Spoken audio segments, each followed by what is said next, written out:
নমস্কার বন্ধুরা, আমি সুমিতার রান্নাঘর থেকে বলছি। দেখুন বন্ধুরা, আজকে একটু দেখুন ডিমওয়ালা ইলিশ মাছ, আমি একটু ইলিশ মাছ করব। তো তার জন্য আমি দেখুন নুন আর হলুদ মাখিয়ে নিয়েছি। বেশি মাছ আমি নিইনি, অল্পই নিয়েছি। তো দেখুন আমার তেলটা এখানে গরম হয়ে গেছে। তো আমি মাছটার মধ্যে নুন হলুদ মাখিয়ে নিয়েছি। এবার মাছটা আস্তে আস্তে বন্ধুরা আমি এতে ছেড়ে দিচ্ছি।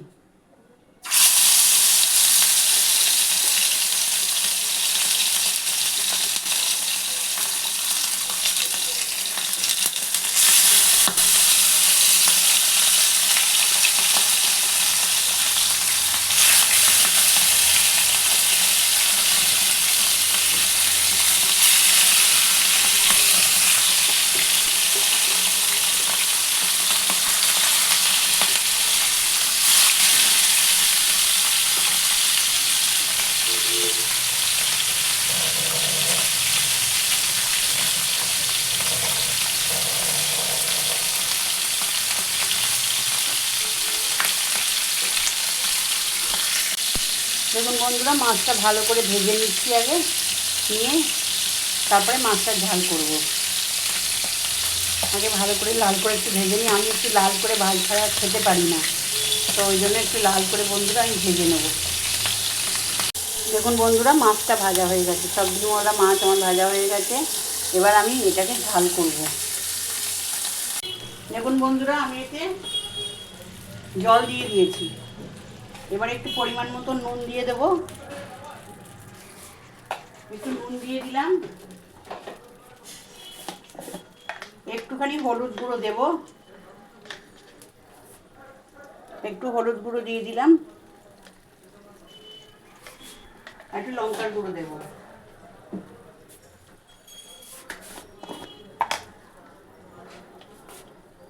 একটু লঙ্কার গুঁড়ো দিলাম।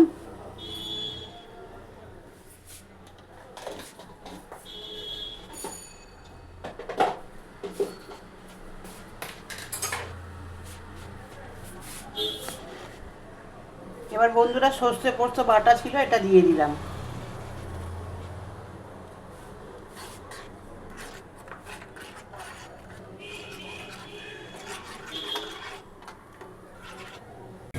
একটু কাঁচা সর্ষের তেল বন্ধুরা দিয়ে দিচ্ছি এতে আমি।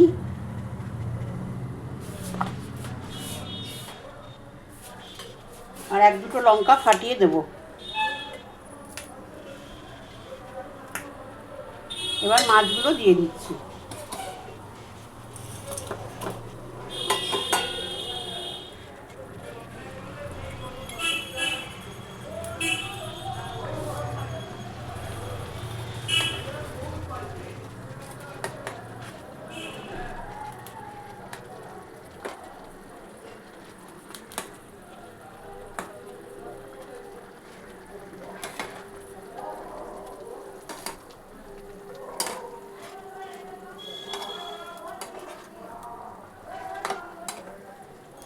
বন্ধুরা আর একটু সর্ষের তেল আমাকে দিতে হবে, আর একটু সর্ষের তেল এতে আমি দিয়ে দিলাম।